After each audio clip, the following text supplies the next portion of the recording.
Why are you standing there looking at the sky?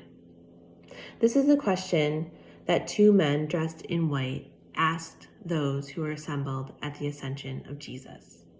And I have to think there's some quick-witted, sort of sassy member of the crowd that's gathered there who inwardly responds to them. Because now for the second time in the span of 40 days, Jesus has just absolutely blown our minds. That's why. The image of Jesus rising and being taken up on a cloud has just got to crush any cat video that you've seen on YouTube. How can you not continue to gaze upward even after the moment has passed? Confusion, perhaps fear, a sense of awe may be permeating the group of people standing there. They could even have an eerie sense of deja vu, as for some of them, this is now the second time that they've experienced the physical departure of Jesus from their lives. The first chapter in Acts of the Apostles tells us, "He was lifted up, and a cloud took him from their sight." They had just gotten Jesus back, and here he was, ascending into heaven. It had only been 40 days since he had risen from the grave and returned to them, and now here they are again without him. The disciples will once more go into the upper room without him by their side. Are they looking up at the sky in this moment, trying to will Jesus back to them? They don't want to be without him. How can they do this without him, alone? They tried that for the 3 days that followed the crucifixion, and it wasn't productive. Perhaps, if they keep looking up to the sky, they will see his return. But those two men and their one question snap the necks of the upwardly gawking group back to the moment in which they are standing. And we often hear things like that. Live in the moment. Be present. Be here, now. I'm not good at that, especially in the distressing moments. I'd like to ascend out of those. And these two men dressed in white. Some scholars think they're Elijah and Moses, the two who were present at the transfiguration of Jesus, and others believe that they are angels. They are trying to keep things on track for that group of sky gazers. These two men are trying to get those who are gathered to move on from the moment that has passed to the present moment in which they are standing.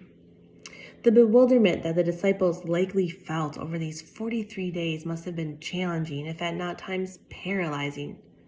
Think about it. From their perspective, Jesus was their companion for 3 years. And then, in the span of less than 2 months, they've experienced Jesus' arrest, suffering, death, resurrection, and now ascension. I have to think that just as they were beginning to wrap their minds around his death and crucifixion and sort of shake off that first wave of grief that one experiences, that Jesus suddenly reappears to them. And then they grow accustomed to sitting at the table with Christ and the familiarity of his voice once again in their ears. And suddenly, he is gone, ascending into heaven. The Paschal mystery is taking them on a wild ride.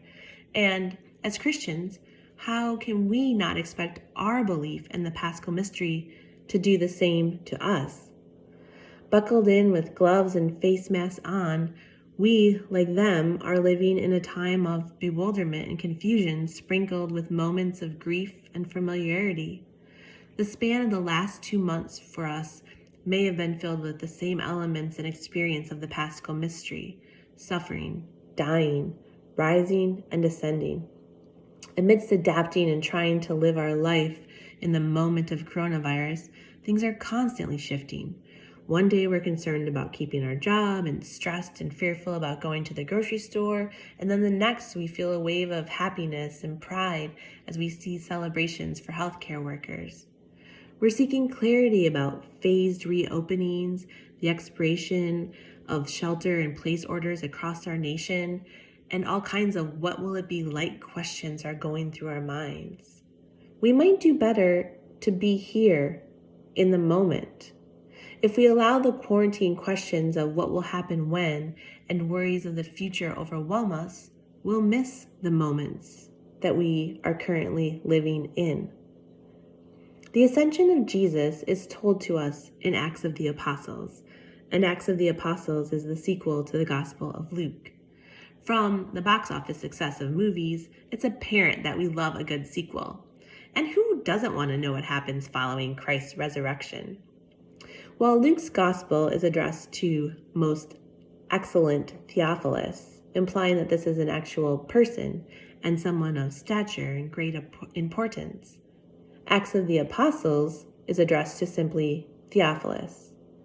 This shift may be insignificant, but I think there's a beautiful reminder in the word or name Theophilus, which in its original Greek means lover or friend of God. And that could be you or me. This book of the Bible, perhaps, is written for us. As a lover of God, as one whose faith is fueled by and prompted because of the salvific actions of the Paschal mystery, which is completed with the ascension of Christ, I think we have to accept that things are going to be uncertain, that things are going to change, and sometimes dramatically.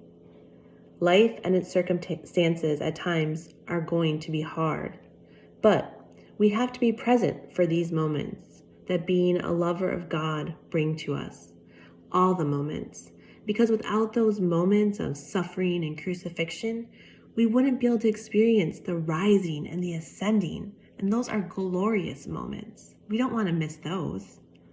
We don't have to stand here looking up at heaven. We'll see it when we get there. For now, let's not miss being in love with God, no matter what moment we're in. Questions for reflection this week. How have you lived the moments of the Paschal mystery this year? How easy or challenging is it for you to be in the present moment? And how does thinking of yourself as a lover or friend of God change the way you view yourself, the world, and others? Stay safe and be well.